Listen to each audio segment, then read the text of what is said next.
On a compris comme problème, en tout cas avec les chiffres qu'on a, c'est qu'il y a un problème d'éducation.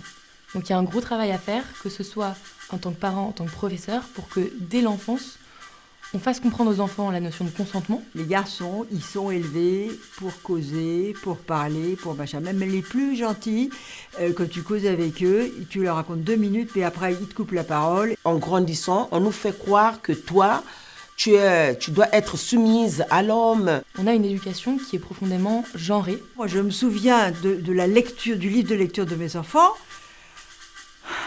C'était Daniel et Valérie. Maman lave son linge dans l'étang pendant que papa fume sa pipe dans la clairière. Pour les filles, on va avoir tendance à du coup vouloir développer chez elles plutôt l'empathie, leur demander du coup d'être sage, de sourire. Je vais aller voir la maîtresse, j'ai dit quand même. D'abord l'étang c'est dégueulasse et ensuite la pipe c'est pas bon pour la santé. À l'inverse, chez les hommes, on va leur demander d'être fiers, d'avoir confiance. On va essayer de développer chez eux plutôt des instincts de virilité. Bon, peut-être maman, c'est ce qu'elle a subi, papa, c'est ce qu'elle faisait subir à maman. Et du coup, maman, dans son intelligence, elle croit que c'est normal, mais c'était une chose qui n'était pas normale. C'est assez marrant, moi j'adore toutes mes amies féministes. Et quand je les vois en famille, en situation avec leurs enfants, garçons, accepter en fait des choses qui les avilissent. La femme éduque déjà la nation. Les hommes qui nous commandent, les hommes qui nous gardent, c'est nous qui les faisons.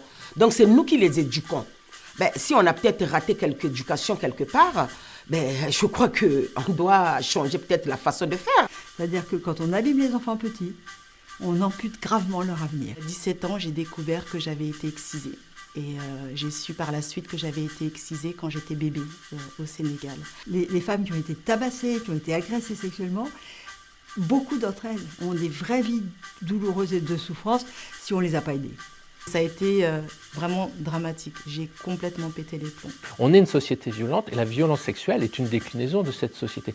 Donc il faut attaquer le mal à la racine. Qui a le droit de faire ça? Et en plus, j'étais bébé, donc je n'avais aucune voix, aucun moyen de pouvoir dire non à ça. On ne m'a pas demandé mon avis, on l'a fait tout simplement. Et c'est par l'amour, la bienveillance, par l'éducation qu'on arrivera à ça. Maintenant, on sait, c'est des choses qu'on ne savait pas il y a 100 ans, mais on sait que si on fait de la prévention auprès des enfants quand ils ont été petits, à la maltraitance, aux violences sexuelles, etc., tu évites les violences des adultes. Et bien alors on y va, on fait de la prévention auprès des enfants, on soigne les enfants. Il y a un mec qui a 2000 ans qui a dit « aimez-vous les uns les autres » et on n'a toujours pas compris le message.